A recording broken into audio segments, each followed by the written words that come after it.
Hey guys, welcome to Production Diaries on the Skinflowers YouTube channel, where we take a closer look at the production and general recording of some of our songs.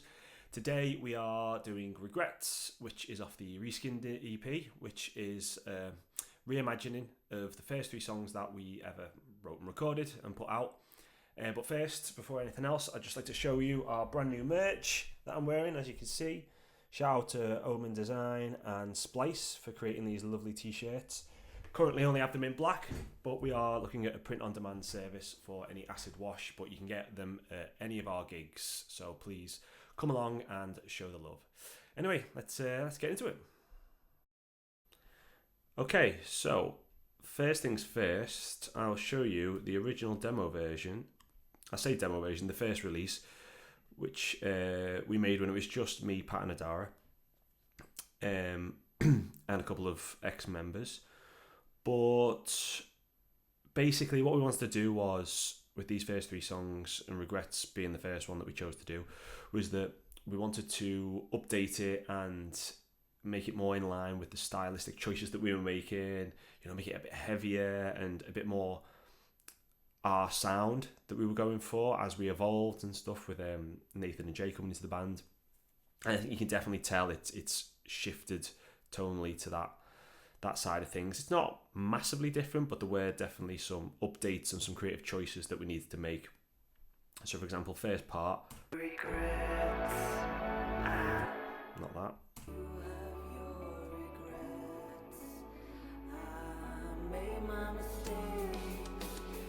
So the first thing is we got rid of that guitar part. That little kind of clean pick guitar was a bit too poppy, didn't really fit our vibe.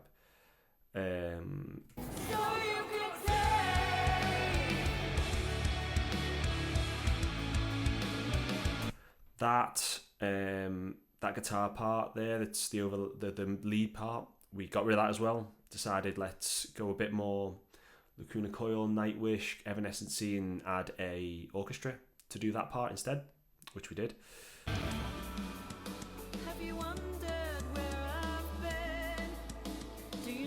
Again, the verse is quite standard. Drums, that guitar lick comes in.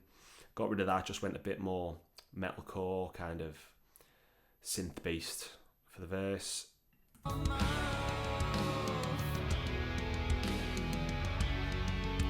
There's a little lead part there that I actually keep in live because it's quite fun and adds a little different element to the live performance. But generally it's kind of, same energy ramping up, but just in a different way.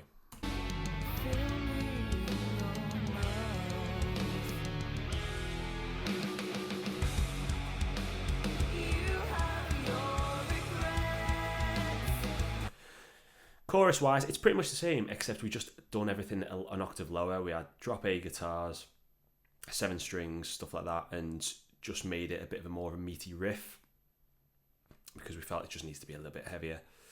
And then I'll skip the second verse. It's pretty much bog standard. The thing we did definitely get rid of and change a lot was the middle 8.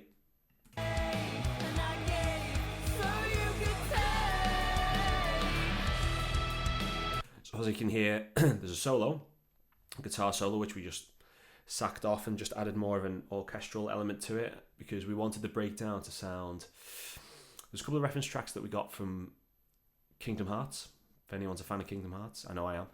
And we wanted it kind of more video game, Japanese-y, kind of orchestral, ethereal type sound. So we eventually changed it to that, which I'll show you in due course.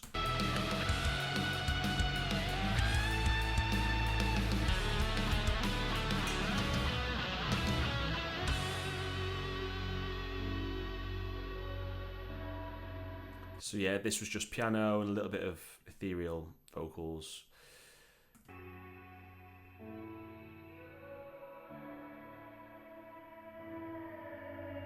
Just a bit of a riser.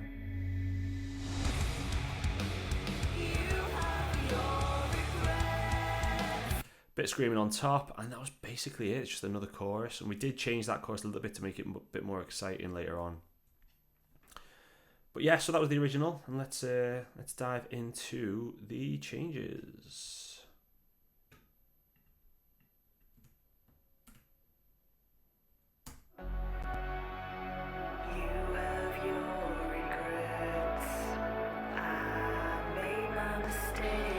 So as you can hear, there's a bit more just synth going on.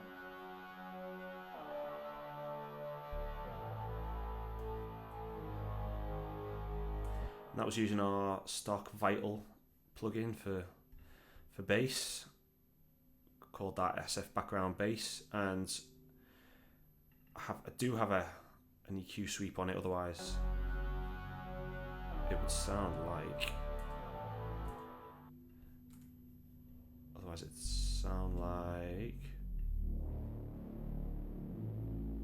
which is a cool sound anyway, but we just wanted it very low, just the low end, none of the fizz on top. And then in the S2 messed around with that a bit.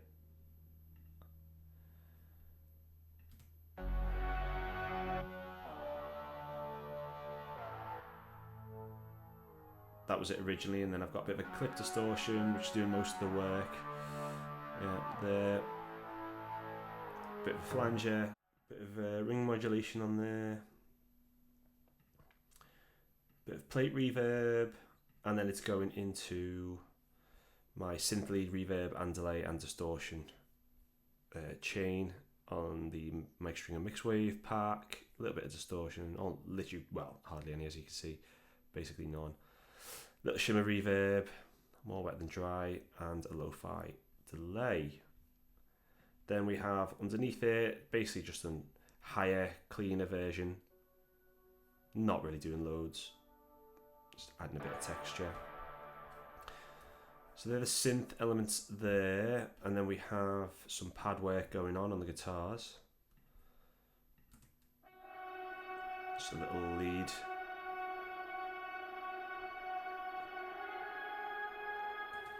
Again, that's on the mix wave verbed out pad. I think that might have been a preset actually that I found that I quite liked. Let's go a little bit of distortion, yeah, a bit more distortion on that one that time.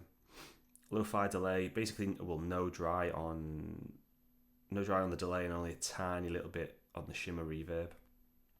I didn't want to really hear the picking of the guitar. I just wanted the etherealness of the guitar there.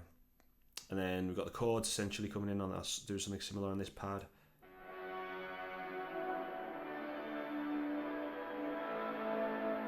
Kind of following the opening synths.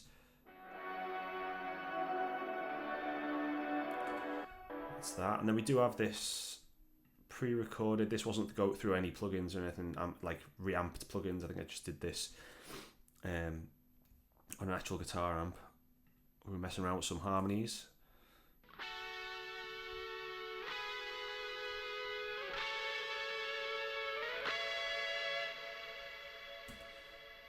Yeah. It's a little bit of EQ, you know, taking out the lows, a little bit of the mids, and the fizz on top that I didn't want. Got some violins as well. Just adding texture, that's all we're doing to this opening.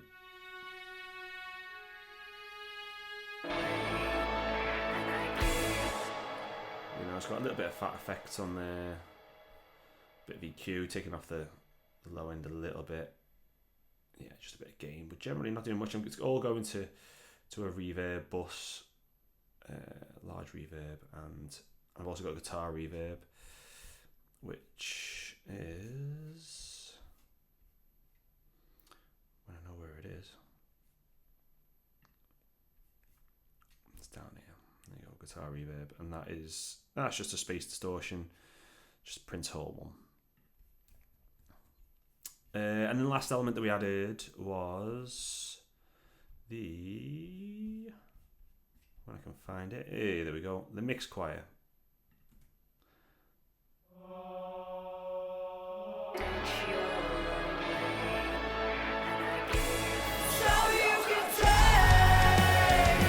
Just added that kind of, like I say, Nightwish, Lacuna Coil vibe, and then, like I say, just the standard rises, hits, sub drop here, reverse cymbals, just to get us in.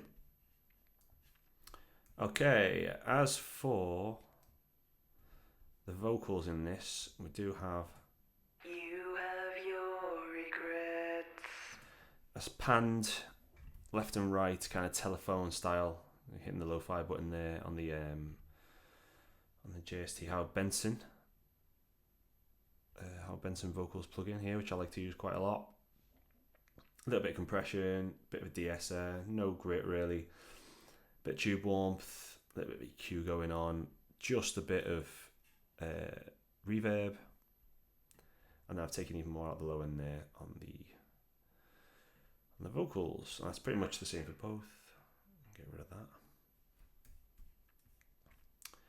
Screams, standard screams, you know how I like to do them.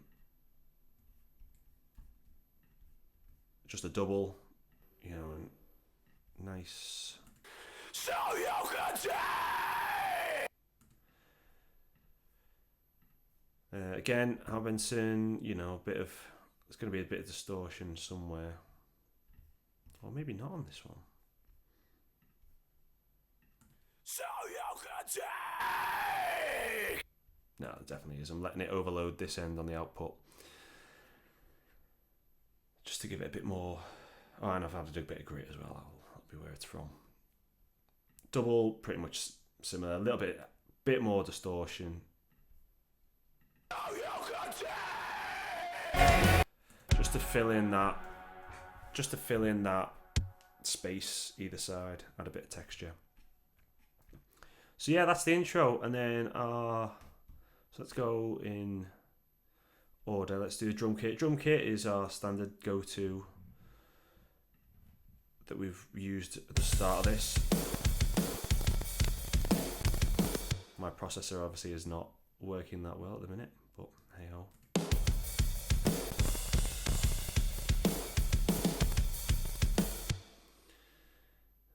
Kicks, I've got a lot going on there. It's the same as last time though, same as for Phantom really. Yeah, I'm using the Modern and Massive plugin, Yamaha custom birch kick. A bit more sub than anything else. Got a lot of processing, a lot of tube EQs and stuff like that. Snares. What's that? 2 snare? No, that's not doing anything. This one is I believe this is the one from the Architect's kit. Yeah, a little bit tube EQ and some Transify on there like last time. The kit for these ones doesn't tend to change loads on this EP. Kind of wants to keep it consistent. I think again, toms there. It's all going through parallel compression a little bit as well. Not loads on the toms. A little bit of a reverb as well, which is the drum reverb would be. It's a Valhalla room. Yep, Valhalla room, dark room. A little bit low end cut out. So that's the drums, pretty much. Like I say, if you want to have a bit more of a deep dive on these, go check out the Unknown video that I did. I'll go a little bit more in depth into that. Guitars wise, pretty much the same really as all the other ones. Again, I've got a sound and I like it. It's, default rhythm. I did start to experiment with some brighter sounds as we go further on.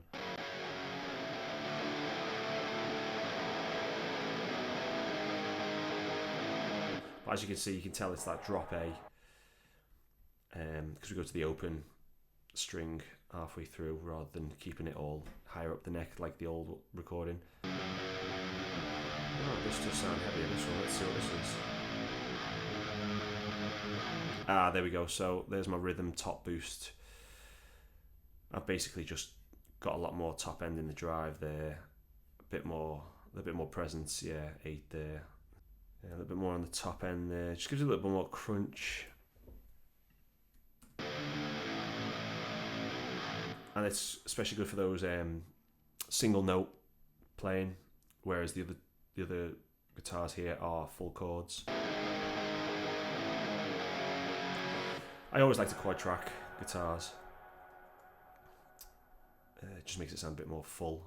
And there's some other tricks that I'll use down the line that make it sound heavier, but didn't use them on this. I hadn't really discovered them by then. I'm always learning, absolutely always learning. Like, there's always stuff, to new techniques that I think, oh, I wish I'd used this for that, or I'd have known that at this point, but, you know, it's the nature of it, isn't it? You live, you learn. Bass, standard bass going through parallax.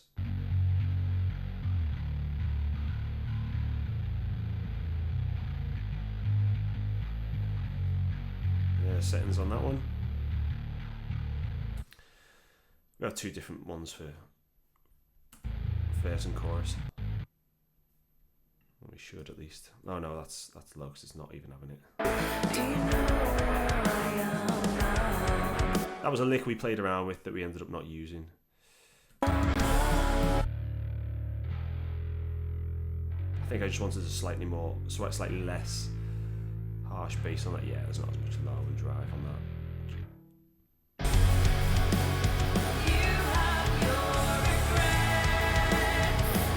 As always, bit of a sub just to fill it out, and it's just that sub from the start, the synth sub. I just feel it adds a bit more to the bass. See what I mean? Just fills it out a bit more, gets the lower registers cooking.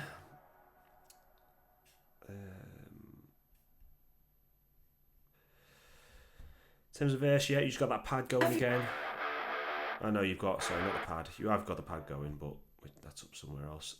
But we do have these lo-fi style guitar, which I literally just put through the telephone preset.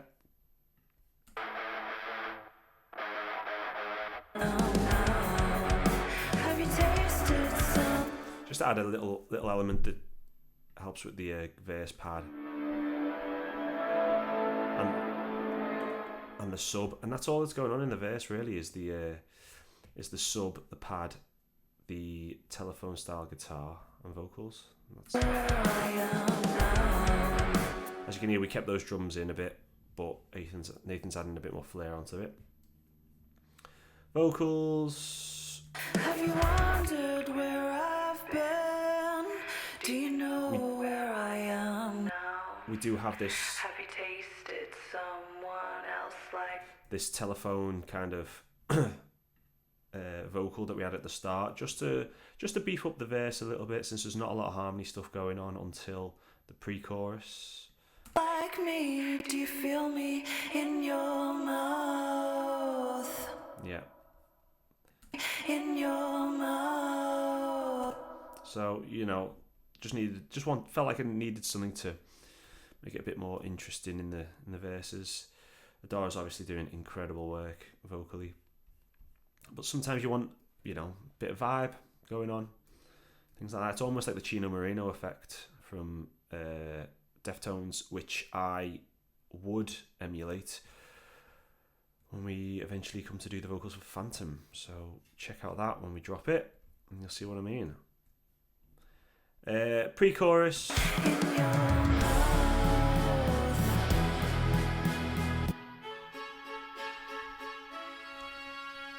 You know, adding that kind of violas and violins section, just kind of match what the rhythm guitar was doing, which was adding in a little like palm muted thing, which is not that. I'm trying to find out where it is actually. It will be somewhere. But either way, it's doing like a dum dum dum dum dum dum dum dum dum dum dum type thing.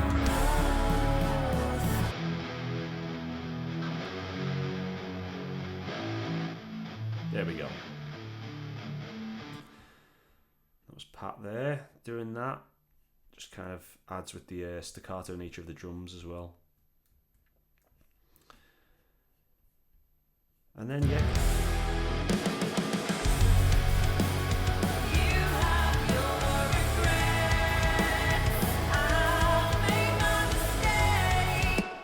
not a lot going on in terms of layering of vocals. We've literally just got a lead vocal and 2 harmonies, and that's it really. We did try and experiment with more, but I felt it didn't really need it. You know, Adara is such a good singer that we can get away with not having to track loads.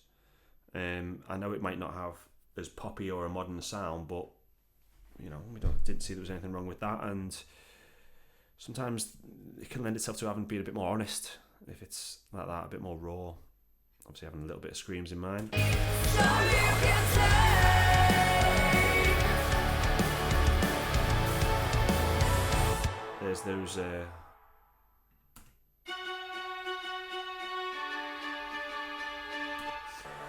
There's those orchestral elements there doing what the old guitar was doing riff wise.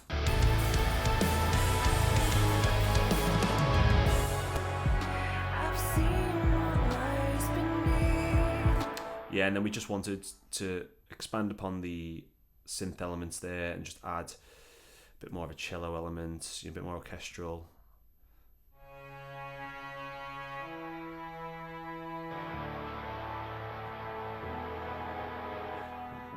We do have a piano as well, because we like to add in piano as and when we can.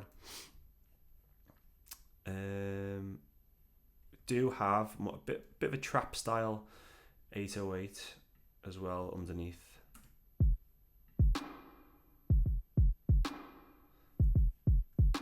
Bit of reverb on the snare there, on the clap even.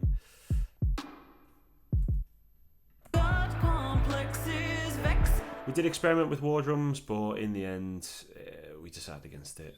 We just couldn't get the sound right, and yeah, I mean, what did we have? We didn't even have them there, but we did have them there. Let's have a look. It just didn't really fit in the end. But maybe for another song, maybe next time, further down the line. And yeah, like I say, chorus exactly the same as before.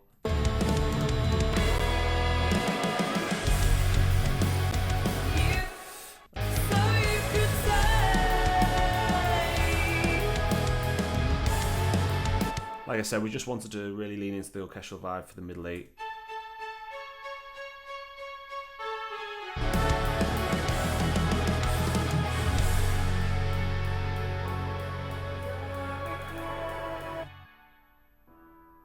It's got a little piano underneath.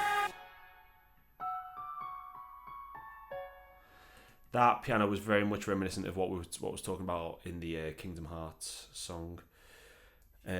Part of the official soundtrack, and yeah, we just kind of tried to emulate that as much as we could and came up with our own style, using obviously the chords and stuff that we've been using throughout the track, and I think it kind of, you know, pulled it off fairly well.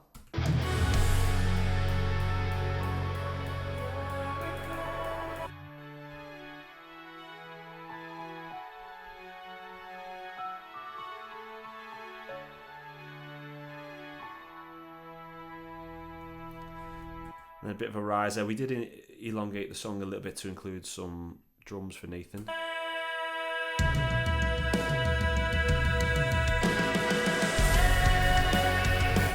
And obviously, vocally, we have a bit of a spooky bridge, we've called it.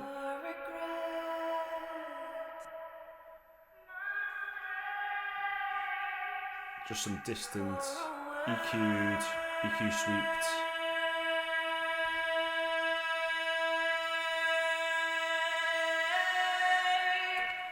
Just, that's the most tracking we've done. It's probably in the verse, in the middle 8 here. I've got reverb on, lovely. Just as like a vocal riser. What else we do on that? Yeah, just a bit of Howard Benson, bit of a multiplier, bit of space there, bit of a very big room. Lo-fi. So that kind of EQ sweep. And then we added in, as part of the riser, the automated it as well, so it kind of comes in slowly.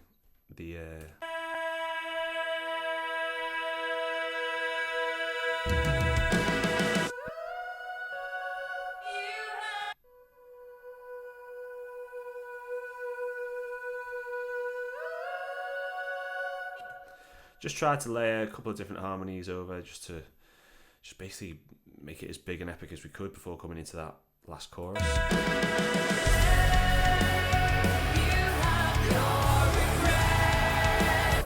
Bit of screaming.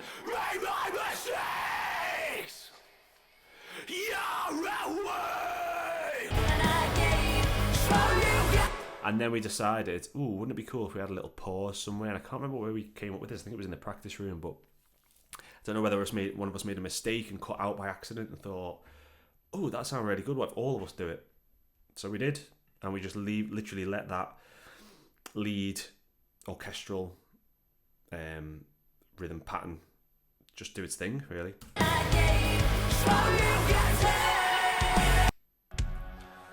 we go. I need a new Mac.